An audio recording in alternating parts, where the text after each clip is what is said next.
Before all of this celebratory, launching hubbub and mystic, my friend Bob Emser of the Art of Boat Building asked me to come out to his studio in Illinois to do something a little secret. From Maine, I was off to Peoria, home of really rad Caterpillar machines and cornfields, to start thinking alongside Bob about everything we'd need for Skylark to have a successful launch day. And as someone who's launched sailboats in a range of sizes, to solve some problems along the way that experience helps me foresee. Asking for help is a pro move, by the way. I don't do much alone when I really think about it. Walking into his shop was special, as it always is when you're seeing something pop into a real three-dimensional space that has always, until then, been a two-dimensional thing on a screen. I needed a minute.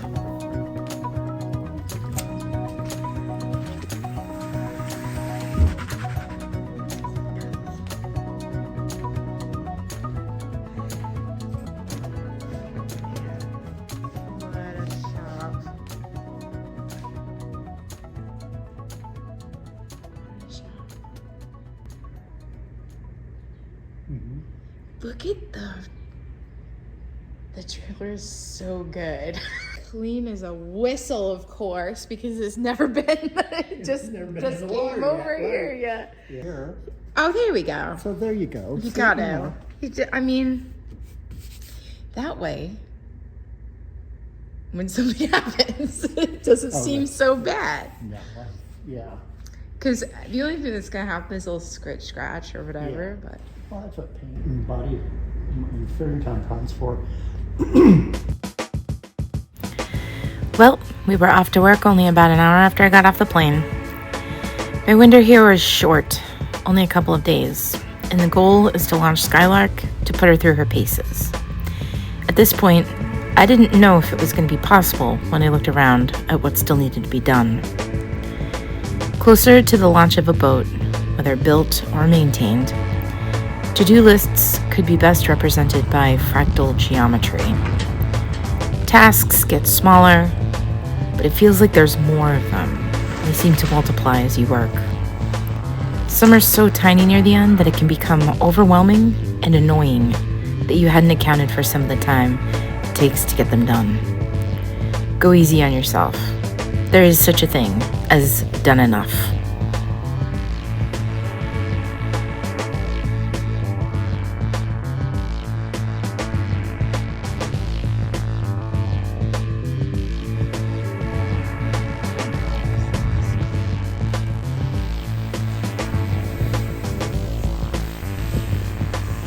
Ooh, that's gotta be satisfying.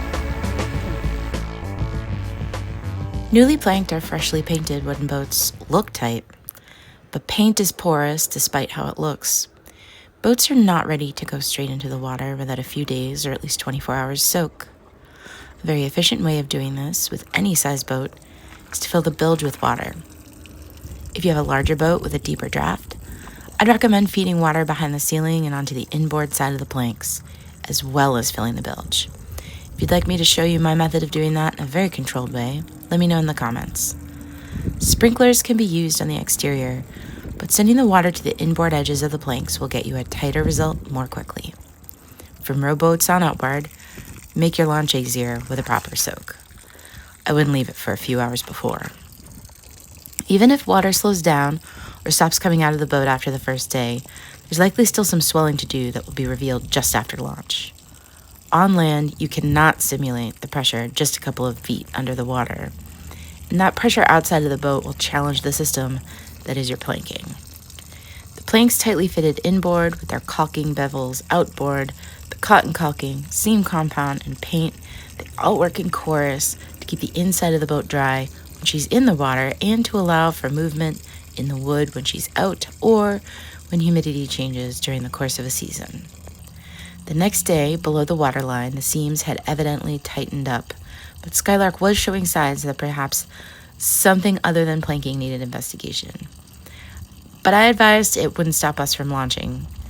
I could tell that we'd be able to keep up with the ingress while we sailed a bit to test aspects of the rig. You'll see a bit later our discussion on it, but there's no way we could have done something about this on launch day if the planking was also leaking to the degree that it was when we first filled the bilge with water. Anyone who's ever towed, car-topped, or otherwise transported strapped-down cargo with me will tell you that I spend a lot of time staring at the load before heading out. Bob designed the trailer, so some of the challenges that come with modifying an existing trailer and using it for the first time have already been addressed. Futzing with a little bit of blocking, adjusting the support at the bow, moving the boat a little to make sure its center of gravity is as close to being over the trailer's wheels as possible, that kind of thing can and should take some of your time and attention. Sometimes you'll realize you want to add D-rings for tie-downs like ratchet straps, or that you want to add extra straps. Follow that instinct. When trailering any sailboat, you want the rig to be completely locked in place, with special care made to protect the finishes on your spars. Most people aren't going to launch a boat like this for a day. She'll be going to a mooring or a dock for the remainder of the season, and coatings are a system of protection, saving work for what I like to call future you. Loading the rig is one of those tasks that takes way longer in practice than you'd first imagine. Here you can see Bob's initial plan for a rack that we'll use. Also, we're packing up to go 40 minutes away to a small lake, which means getting all the equipment one might need, rigging, tools for unexpected needs. I made a downloadable checklist for tools and supplies on Patreon that should cover general needs for almost any boat. You might also find out that you're going to go today, but then in future you want to add cleats to the boat or other things to the trailer for future trips. That's why a notebook makes my list. You think you'll remember the eccentricities of launching your boat? Speaking from experience, no, you won't. Get a notebook. We fully intended to launch and sail a bit on this day because I was flying out the next. Rigging a boat for the first time takes longer than you think, and that's after doing all that packing that took longer than you thought. It'll be easier the next time with labels on everything and a sense of the order of operations. Gotta tuck away the frustrations and enjoy the process. Go easy.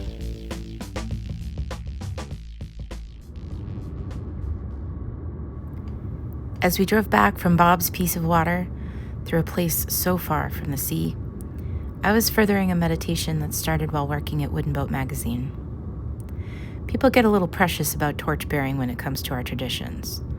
And since there's no one to say where and when you become a boat builder, which is how it should be, it turns out that there are some mighty exciting things happening in garages and backyards, and that they're happening with wood.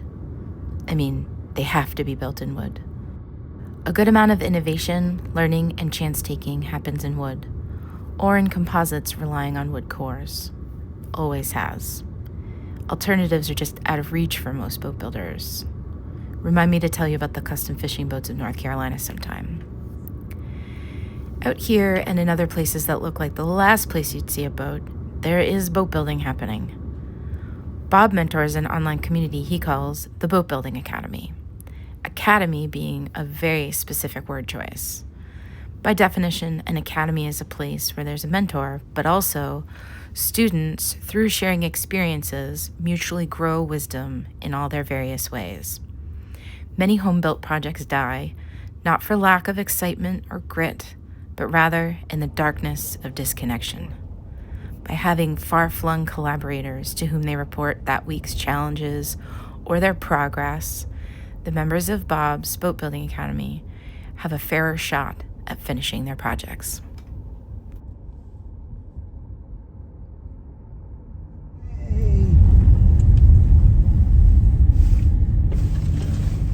That's a sweet picture right there, isn't it?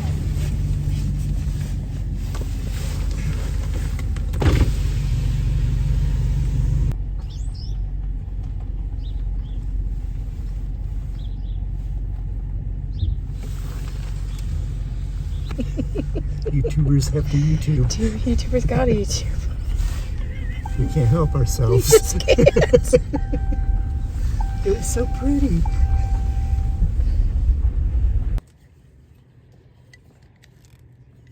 The plan was for Bob to back Skylark into the water as I controlled her from the dock with lines. Not knowing how far the ramp would be from the boat, I made the dock lines when we arrived rather than ahead of time, and eyeballed them. Most pre-made dock lines are too big, meaning in diameter, and too short in length for this small boat operation. We got a couple of packs of some nice stretchy stuff from my new favorite store, Menards, and I just did a butane backsplice for the moment.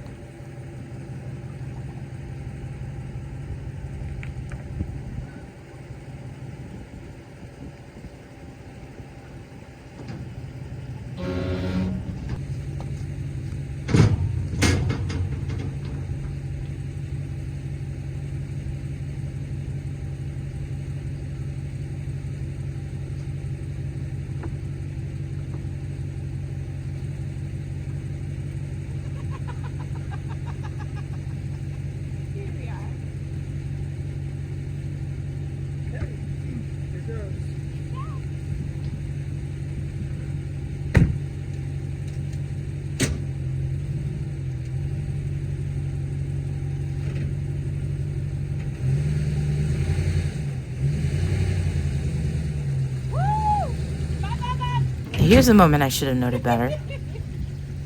We did have a problem releasing Skylark from the trailer. If you check the live feed for the fun in-the-water shenanigans getting her off the steeper launch ramp. Had I noted it better in my brain, I'd have solved this by lowering the aft poppets just a little bit. This isn't Bob's first rodeo at launching, though. I like how he gives it a little pepper and then rolls on off.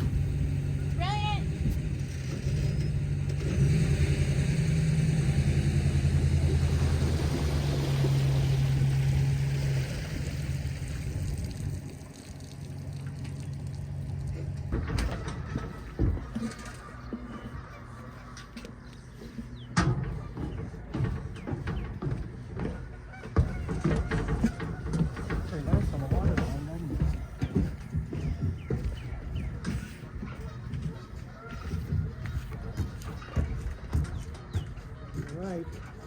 Nice job, man. So far, so good. The water is below the sole boards.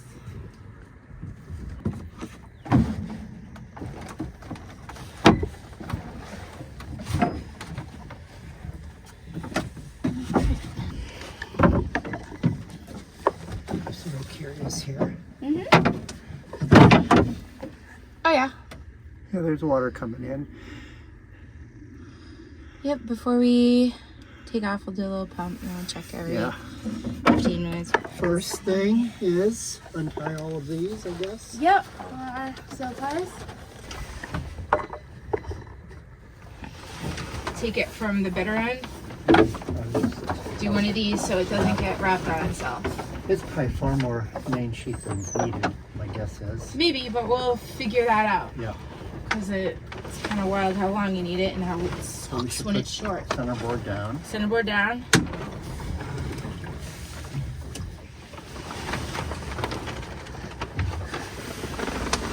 And I've done it. Well, my centerboard went down. A lot of people have trouble with that. Oh yeah. They don't put enough lead in. They don't put enough They lead? don't put enough lead in. Okay, here we go. Little peek.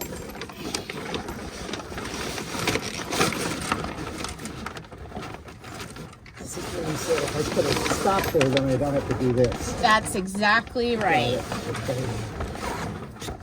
Because, yeah, I could do this on my own, but...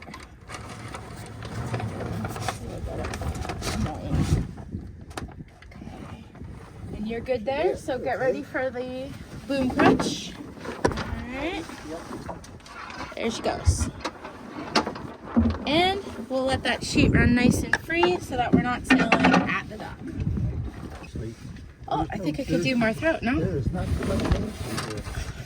Nope. To be honest. That's right. Yeah. I was like, let's just wait a minute on that. Yeah. And it's really annoying when it's too short because you lose it. Oh God, yeah. It goes running out, and then you've got a really long boom just hanging out there. Gonna over peak it and let it down just a little bit.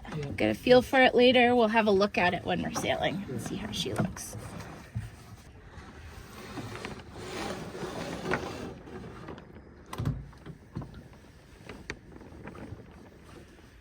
Beauty.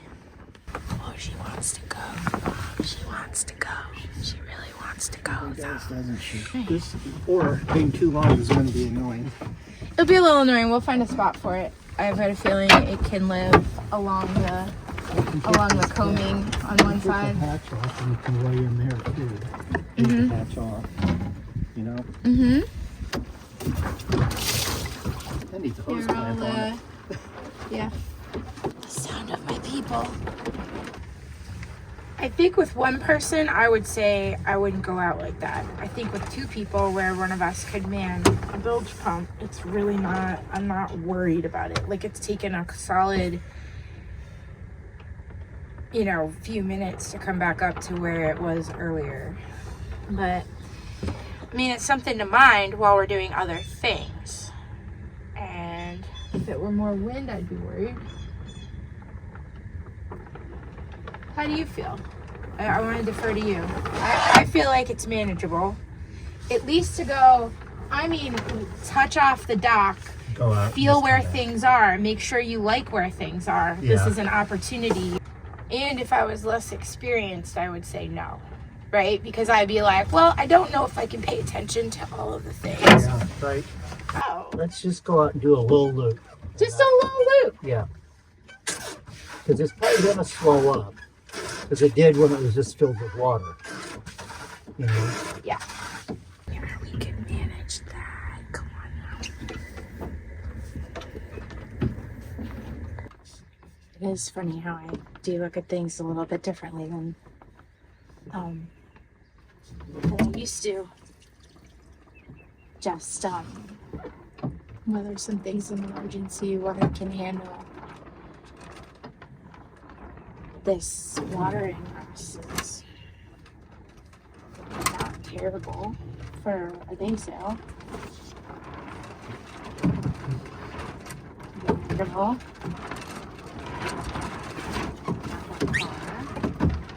And there's information like that.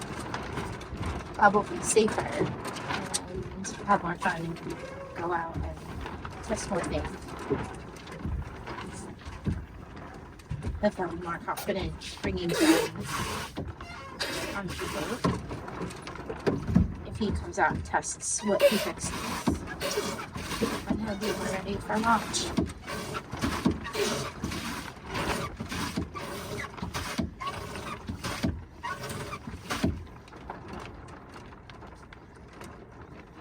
Yeah, we should sail it. The wrench I thought it was going to be, and I thought that's stupid about this bring. Just bring the whole thing.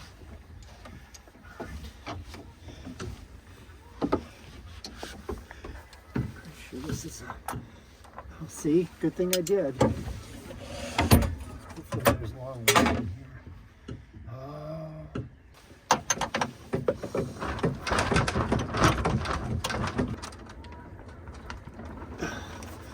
Well, I got a lot of turns out of it, didn't I?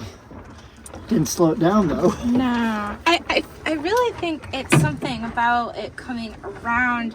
Again, that water down there is a couple of feet below the boat. Right. So it's got pressure on it. And water will find its way through very small things. It could just be coming up the threads. And there isn't enough of something like bedding compound or whatever. Cotton or something on there. Yeah, I mean, Well, I know which bolt it is now, so I can. We're gonna have to lift the boat up on the hoist. Yeah. And attack it.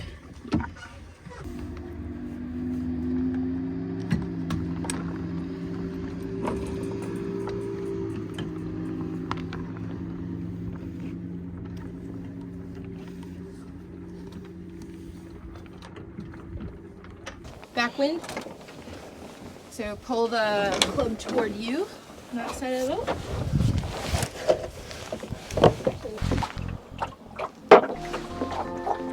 We're sailing. Why a haven? Why a haven? You mean, why did I build a haven? Yeah.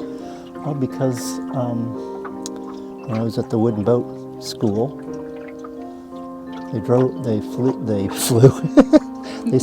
They sailed havens in Herreshoff 12.5s. And I had thought I wanted a catboat until I sailed in a catboat and sat on the floor. I didn't like that. The This is quite So, civilized.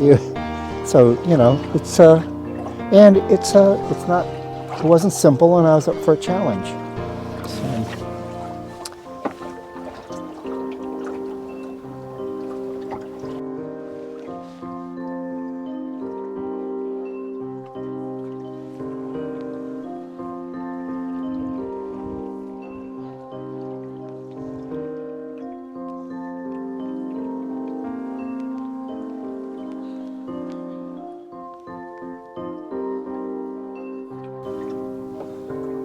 So, are you happy, Anne?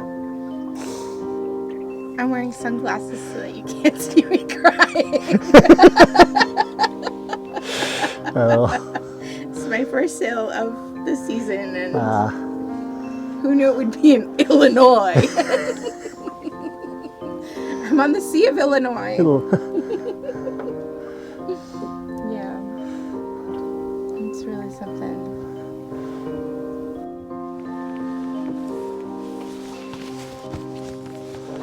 Are you ready? sure. Bob built large sculptures for outdoor public spaces, and he taught art at the college level. In a way, it's been his life's work to spark other people's imaginations, to nudge folks teetering on the edge of their own creative cliff. So his YouTube channel makes perfect sense. This latest sculpture moves through the water as a floating resume of skills. He sewed the sails, made some of the tools he used, cast the keel and much of the bronze hardware. I could see a type of precision that made planning necessary in his sculptures.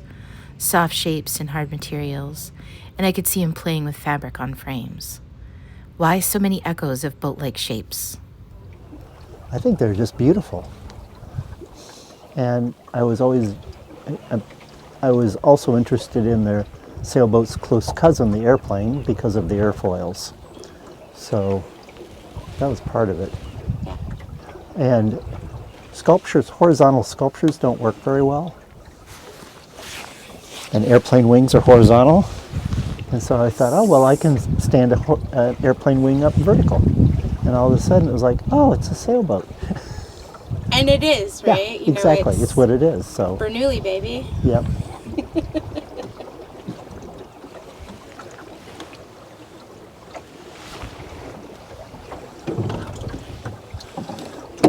How's it looking there?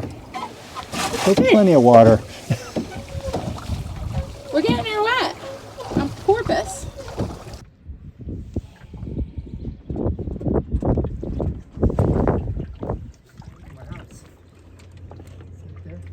Oh, yeah.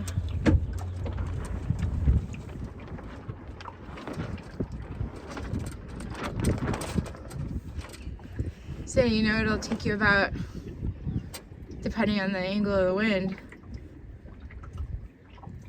10 minutes to get the boat over to the, you know what I mean? Like, just really useful, like.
Yo. Yo.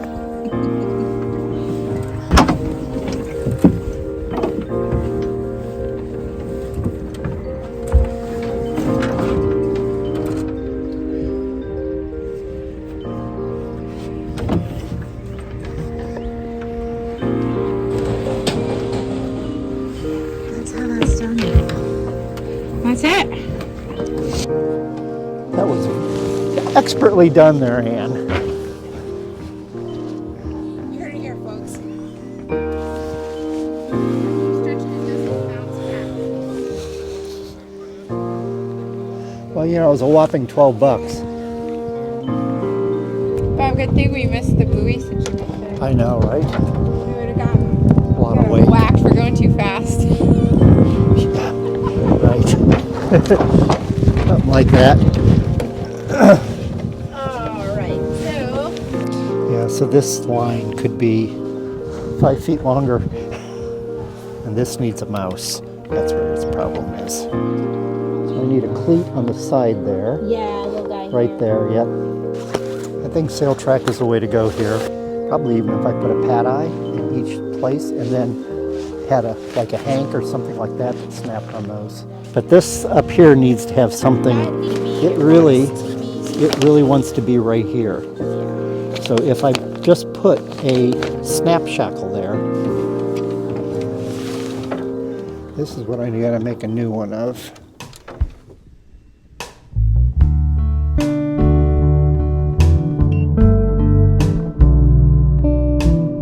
Bob's episode and the live feed of the launch over at the Art of Boat Building do a good job of covering the launch, the wooden boat show, and his acceptance of a Concord Elegance Award for owner-built sailboat. So I've decided to make a little moving scrapbook here of some moments from launch, the tow up the river, and our sail just off of Mystic Seaport. Thank you to everyone who came out to the launch, and to Andrew for being my partner in this, really saving our butts, to Scott Stratton, Bill Lippincott, and Boat Building Academy members for making the booth work, to Dina, who kept me sane with her mere presence, and to my dear friend Bob for trusting me with what I consider to be a sacred task. We're working together again soon. Subscribe to both of our channels to witness the transformation of what will become my chase boat for regattas and boat shows.